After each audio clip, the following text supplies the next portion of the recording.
Bonjour à tous et bienvenue sur votre chaîne de vulgarisation politique, la chaîne qui vous explique nos institutions françaises. Aujourd'hui, on va parler des ordonnances. Si vous suivez notre chaîne, vous connaissez déjà peut-être la Constitution, les lois et les décrets, qui eux font partie de la famille des textes réglementaires, donc inférieurs aux lois en termes de hiérarchie.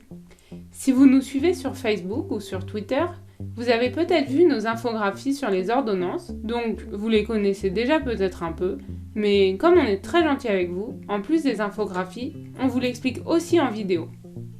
Comme on l'a dit dans les précédentes vidéos, dans l'ensemble des normes françaises, il y a d'un côté les lois, qui sont définies dans l'article 34 de la Constitution, et qui s'appliquent aux domaines très importants, comme les libertés publiques, les droits syndicaux, les libertés religieuses, enfin tous les domaines importants qui régissent le pays.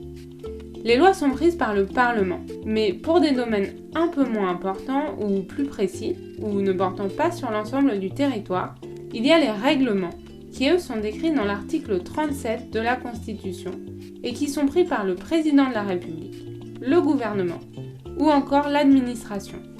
Dans la famille des règlements, il y a les décrets, les circulaires et les arrêtés. Et entre les deux, on retrouve les ordonnances qui, elles, sont décrites dans l'article 38 et dans l'article 41 de la Constitution, et c'est ce dont on va parler dans cette vidéo. Les ordonnances, elles sont un peu particulières. C'est le gouvernement qui demande au Parlement l'autorisation de prendre lui-même les mesures qui relèvent normalement de la loi pour mettre en place son programme. Ou, dit autrement, l'ordonnance est la permission donnée par le Parlement à ce que le gouvernement emprunte de façon temporaire son pouvoir législatif, donc son pouvoir de faire les lois, et prenne des mesures qui normalement ne seraient pas de son domaine. Pour donner au gouvernement cette autorisation, le Parlement vote une loi d'habilitation.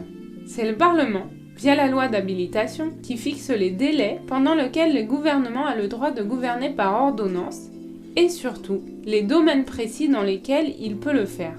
Dans le projet de loi, le gouvernement doit indiquer avec précision les buts des mesures qu'il veut mettre en place et leur domaine d'intervention. Pour donner un exemple, si la loi d'habilitation autorise le gouvernement à prendre une ordonnance concernant le code de l'environnement, celui-ci ne va pas pouvoir modifier le code de la santé publique. L'autorisation prise par le Parlement s'appelle habilitation législative. L'ordonnance, elle est rédigée en Conseil des ministres sous contrôle du Conseil d'État. Elle va ensuite être signée par le Président de la République. L'ordonnance entre en vigueur dès sa publication, en tant que texte réglementaire, c'est-à-dire en tant que texte inférieur à une loi. Le gouvernement peut alors déposer un projet de loi de ratification au Parlement. La ratification d'un texte, en fait, c'est tout simplement sa signature qui permet d'acter le fait que le texte est accepté. Le projet de loi doit être déposé avant la fin du délai fixé par la loi d'habilitation. Si ce délai est expiré, l'ordonnance devient caduque, donc elle n'est plus valable. Le Parlement va alors voter pour accepter, modifier ou refuser le texte proposé par le gouvernement. Si le texte est accepté, il va faire office de loi. S'il est refusé, il garde son statut réglementaire, c'est-à-dire inférieur à une loi. Bon, ok, mais pourquoi utiliser la procédure des ordonnances au lieu de la procédure ordinaire ? En fait, il peut y avoir plusieurs raisons. Elles peuvent être utilisées pour traduire et adapter en droit français les directives de l'Union européenne, ce qui a été le cas de nombreuses ordonnances ces dernières années, mais aussi pour des sujets très techniques ou délicats, dans les cas où le gouvernement a besoin que les mesures soient prises rapidement pour pouvoir exécuter son programme.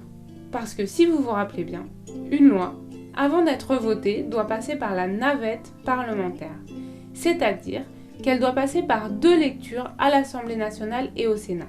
Et ça peut être très long, car lors de chaque passage, le texte est discuté et éventuellement modifié. L'intérêt énorme que l'ordonnance apporte par rapport à la procédure normale, c'est le fait que le texte prenne effet immédiatement. Et même s'il faut attendre avant qu'elle devienne vraiment une loi, les mesures contenues dans l'ordonnance sont applicables tout de suite. Mais l'avantage par rapport au décret, c'est que les mesures qui sont présentes dans l'ordonnance sont normalement du domaine de la loi, donc ne peuvent normalement être prises que par le Parlement. L'ordonnance, c'est donc une exception donnée par le Parlement au gouvernement. Donc voilà, c'est fini pour aujourd'hui. J'espère que vous avez bien compris ce que c'est une ordonnance. À ce stade de l'explication, vous avez peut-être l'impression qu'une ordonnance, ça ressemble un peu à l'article 49.3. Et c'est vrai que c'est facile de faire la comparaison. Mais comme c'est un point important, on le développera dans la prochaine vidéo qui sera dédiée à la différence entre les deux procédures pour que ce soit bien clair. Si vous avez aimé cette vidéo, n'hésitez pas à mettre un pouce en l'air et s'il y a des sujets qui vous intéressent particulièrement, n'hésitez pas à commenter en dessous de nos vidéos. On essaiera d'y répondre. Également, à partir du mois de juillet, on va commencer à monétiser nos vidéos via YouTube. Et même si ce sera une somme peu importante, on aimerait donner l'argent de la recette à des associations. On va donc mettre un système de vote sur notre site internet qui sera bientôt en ligne pour que vous puissiez choisir vous-même à qui vous voulez qu'on donne cet argent reçu par YouTube. Et bien sûr, dès que le dispositif sera en place, on vous mettra le lien dans la description. Sinon, n'hésitez pas à nous suivre sur nos différents réseaux sociaux. On met en place plein de moyens différents pour vous aider à mieux comprendre la politique. Sur ce, bonne journée et à bientôt!